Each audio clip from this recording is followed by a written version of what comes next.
Oh, he spelt it right. My name is Greg MacIsaac, and I'm known at WAB as simply Mr. Mac. I came to WAB in 1994 as a teacher and as a curriculum coordinator. However, from the very first day at WAB, I was also recording with a small video camera every event that was occurring at WAB. For what reason, I can't tell you, because I really don't know. Perhaps I thought this was a unique experience I was having in my life, and I just wanted to record it, or perhaps I was just recording it for posterity. I don't really know, I just did it. By the end of the year, I had accumulated approximately 50 high-8 tapes. That was the industry standard at the time. And I thought it would be a nice memory for everyone if I could make a little video out of the material and capture the spirit of WAB, as we were all feeling something special about what we had created. At that time, there was a member of WAB's board of directors who was working for Reuters TV. So I asked him if he could show me how to edit and produce a video. I remember he asked me if I knew what was involved in such an endeavor, and I naively said, "Oh, it's probably a big job."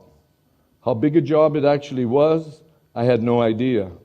Remember, this is a long time before digital, and it was editing on VHS, tape to tape. So every evening for a whole month, we sat around in his editing suite and cut and spliced our way through the footage to produce WAB's very first highlights video. I watched for hours on end how he meticulously considered every 2 or 3 second clip, how he used the music and images at invoking an emotional response. The finished product to me was pretty spectacular, and everyone loved it. When I previewed it for approximately 25 kindergarten children, I saw their faces light up. I saw them pointing and laughing with their friends at every frame change, at every beat of the music. Something magical happened that day, not only to them, but to me as well. Their joyful images are still ingrained in my memory. From that day onwards, I knew I had to keep producing a video every year while I was at WAB. 18 years later, and I'm still producing videos at WAB. But why? After all, the technical difficulty in those early days was, to say the least, an arduous task. And besides, I was teaching full-time. What was it that inspired me to attempt to create that first video? Was it the initial editor who I mentored under, seeing the passion and perfectionism with which he handled his craft? Was it the joy I felt that I was bringing to those little ones? What was it? What was that spark? People often comment to me about my, quote, passion for video. A student of mine the other day, when I asked him what I should talk about here, he told me that I should talk about video because he, as he put it, "You have such a passion for video, Mr. Mac." That got me thinking. So what is passion? Is it innate? Is it something that is developed over time for our love of something, such as music or sport? How do we quantify it? Is it a lifelong pursuit? Or is it simply something that others merely see in us? All of these questions I began to answer until I decided, and probably much to the surprise of many of you here, I have to say that I don't think I have a passion for video. I may enjoy doing it. I may like the laughter and sometimes the tears my videos bring to the audience. But I really can't honestly say that I have a passion for video. If video was taken away from me tomorrow, I would probably just go and do something else. And I would probably bring to that new endeavor the same enthusiasm and zeal that I have for video. Passion for me is a much overused term. You may have a love for something, but that doesn't necessarily translate into passion. It is something much more than that. I am sure that some scientists can even point to the part of the brain where the neurons cluster together and some chemical reaction occurs which embeds the thought in our reflective consciousness, and that's all we will ever think about. The analogy I would like to use, however, is when I was a small boy in Northern Ontario, and I was in the bush trying to light a fire. I had to make sure that I had just enough leaves and moss so that the spark would ignite and burn my little pile.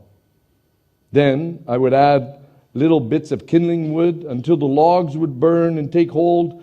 Eventually, I would have my bonfire.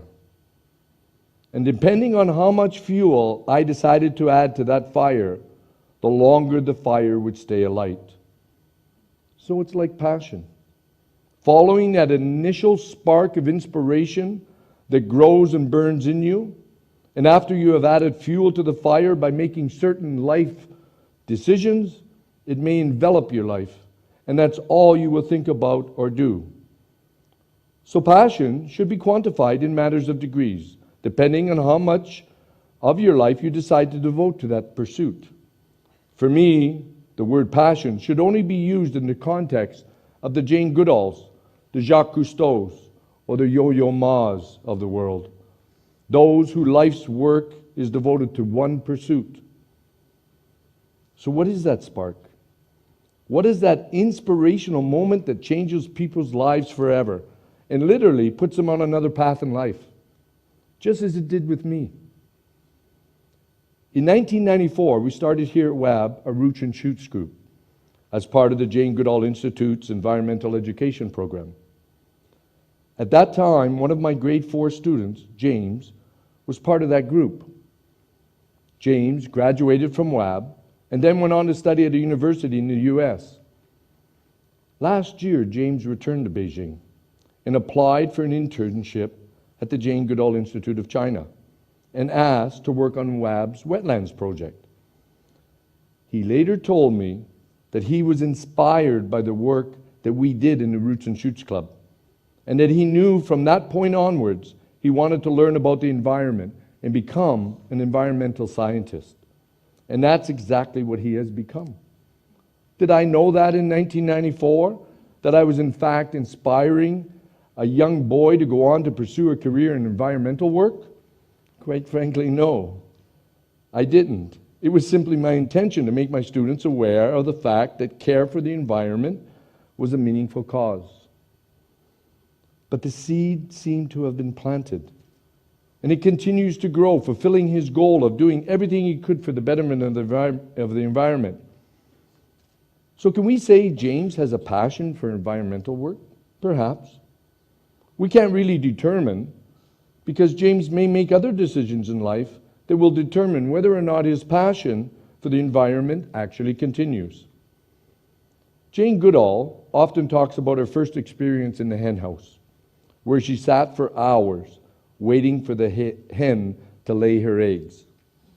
She was so taken by the experience that she says now that that's when she realized that she wanted to learn everything about animals. And later, she was so inspired by watching the Tarzan series that all she wanted to do was to go to Africa and study animals. And I'm sure she thought that she would have made a much better Jane than Tarzan was involved with.